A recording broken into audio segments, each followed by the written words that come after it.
നായകനും നായികയും സംസാരിച്ചുകൊണ്ടിരിക്കുമ്പോൾ നായകനോട് പറയുന്നു, എനിക്ക് നിന്നോട് കുറച്ച് സംസാരിക്കാനുണ്ട്, നമുക്കൊരു പ്രൈവസി വേണമെന്ന്. അവൾ എന്താണ് പറഞ്ഞത് എന്ന് മനസ്സിലാവാത്തത് കൊണ്ട് തന്നെ നായകൻ അവരുടെ ഫ്രണ്ടിനോട് എന്തിനായിരിക്കും അവൾ പ്രൈവസി വേണമെന്ന് ചോദിച്ചതെന്ന് ചോദിക്കുന്നു. നിനക്കിതൊന്നും മനസ്സിലായില്ലേ, ഇതെല്ലാം മറ്റേ കാര്യങ്ങളാണ്, ഞാനൊരു റൂം സെറ്റാക്കി തരാം, നീ അവളെ വിളിച്ച് അവിടേക്ക് പോ, എല്ലാ സേഫ്റ്റിയും വാങ്ങിക്കൊള്ളാനായി ഫ്രണ്ട് പറയുന്നു.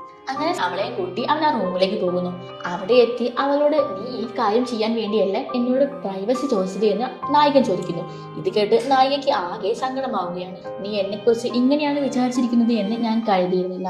നിന്നോട് ഒറ്റയ്ക്ക് കുറച്ചു നേരം ആരും കാണാതെ സംസാരിക്കണമെന്ന് മാത്രമാണ് ഞാൻ വിചാരിച്ചത്. നീ ശരിക്കും ഇപ്പോൾ ഇത് ആഗ്രഹിക്കുന്നുണ്ടെന്ന് ചോദിച്ചപ്പോൾ നായകൻ പറയുന്നു, വേണ്ട, അതെല്ലാം നമുക്ക് കല്യാണം കഴിഞ്ഞതിന് ശേഷം മാത്രം മതിയെന്ന്. ആ സമയമാണ് അവന്റെ ഫ്രണ്ട് അവിടേക്ക് വരുന്നത്. അവന്റെ ഫ്രണ്ട് വന്ന് പൂർണ്ണയോട് പറയുന്നുണ്ട്, ഇനി കുറച്ച് സമയം നീ മാറി നിൽക്ക്, നിന്റെ പരിപാടിയെല്ലാം കഴിഞ്ഞില്ലേ, ഇനി ഞങ്ങൾ കുറച്ച് ആൾക്കാർ കയറട്ടെ എന്ന് പറഞ്ഞ് അവനും അവന്റെ ഫ്രണ്ട്സും എല്ലാവരും കൂടെ അവിടേക്ക് കയറി. ബാക്കി എന്താണ് സംഭവിച്ചത് എന്നറിയാനായി മുഴുവൻ വീഡിയോ കാണുക.